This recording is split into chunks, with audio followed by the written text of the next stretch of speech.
Sebuah kisah, di suatu malam, ada seorang anak yang meminta untuk diceritakan dongeng oleh ibunya sebelum tidurnya.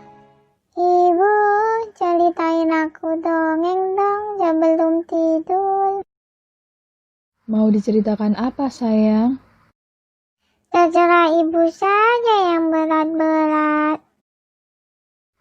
Baik. Dengerin ya.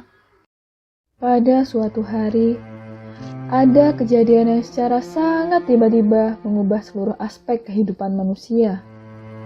Hal tersebut adalah sesuatu yang sangat kecil bahkan tak kasat mata, tetapi sanggup menghancurkan kehidupan di seluruh dunia. Manusia yang terkena hal tersebut bisa saja mengalami demam, sesak napas, hingga meninggal dunia. Karena bahayanya tersebut dan obatnya yang belum diketahui, hampir seluruh pemerintah di seluruh dunia menyarankan seluruh masyarakatnya untuk tinggal di rumah, bekerja dari rumah, dan belajar dari rumah. Karena tidak semua hal bisa dilakukan dari rumah, banyak perusahaan yang mengalami kebangkrutan. Pegawai-pegawai dirumahkan. Hal tersebut menyebabkan kemiskinan menjadi semakin nyata. Tingkat kelaparan meningkat dan perekonomian menurun. Padahal penurunan kemiskinan dan peningkatan ekonomi termasuk beberapa dari tujuan pembangunan berkelanjutan yang dicanangkan oleh PBB. Tunggu Bu, apa itu tujuan pembangunan berkelanjutan? Tujuan pembangunan berkelanjutan atau Sustainable Development Goals merupakan agenda internasional yang menjadi kelanjutan dari tujuan pembangunan milenium atau Millennium Development Goals. Sustainable Development Goals disusun oleh Perserikatan Bangsa-Bangsa dengan melibatkan 194 negara, civil society, dan berbagai pelaku ekonomi dari seluruh penjuru dunia. Agenda ini dibuat untuk menjawab tuntutan kepemimpinan dunia dalam mengatasi kemiskinan, kesenjangan, dan perubahan iklim dalam bentuk aksi nyata. Sustainable Development Goals ditetapkan pada 25 September 2015 dan terdiri dari 17 tujuan global dengan 169 target yang akan dijadikan tuntunan kebijakan dan pendanaan untuk 15 tahun ke depan dan diharapkan dapat tercapai pada tahun 2030. 17 tujuan tersebut adalah sebagai berikut. 1. Tanpa kemiskinan. 2. Tanpa kelaparan. 3. Kehidupan sehat dan sejahtera. 4. Pendidikan berkualitas. 5. Kesetaraan gender. 6. Air bersih dan sanitasi layak. 7. Energi bersih dan terjangkau. 8. Pekerjaan layak dan pertumbuhan ekonomi. 9. Industri, inovasi, dan infrastruktur. 10. Berkurangnya kesenjangan. 11. Kota dan pemukiman yang berkelanjutan. 12. Konsumsi dan produksi yang bertanggung jawab. 13. Penanganan perubahan iklim. 14. Ekosistem lautan. 15. Ekosistem daratan. 16.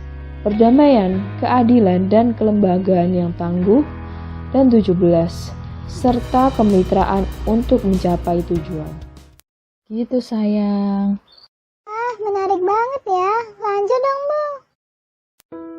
Nah, negeri kita ini menjadi salah satu negara yang mengagendakan pencapaian Sustainable Development Goals.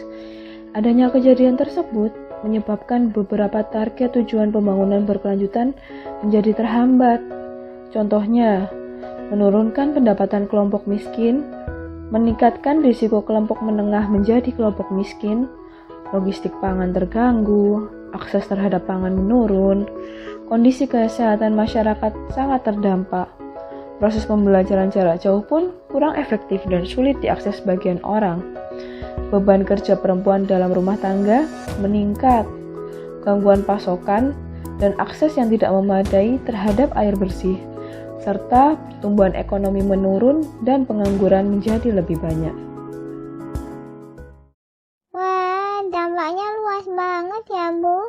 Gimana negeri kita menghadapinya biar tujuan pembangunan berkelanjutan tetap tercapai? Ada beberapa hal yang dilakukan pemerintah. Yang pertama, melakukan penguatan fasilitas kesehatan melalui pemenuhan kapasitas laboratorium, penanganan pasien, dan peningkatan perilaku sehat dan social distancing. Yang kedua, melindungi kelompok masyarakat rentan dan dunia usaha melalui perluasan bantuan sosial, listrik gratis, kartu prakerja, keringanan pajak, dan keringanan kredit.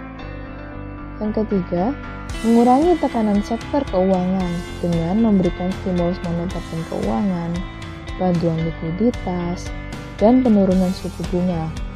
Yang terakhir, meningkatkan kualitas pembelajaran dengan mengoptimalkan infrastruktur TIK, memperluas teknologi internet bagi keluarga miskin dan rentan, serta menyiapkan guru mengajar secara daring. Dengan kebijakan yang disusun oleh pemerintah tersebut, diharapkan tujuan pembangunan berkelanjutan yang dicanangkan oleh negeri kita dapat terwujud. Nah, jadi begitu ceritanya sayang. Gimana? Sayang? Ya, sudah tidur ya? Ya sudah, tidur yang nyenyak ya sayang. Jadilah anak yang hebat. Kelak, masa depan bangsa kita berada di pundakmu.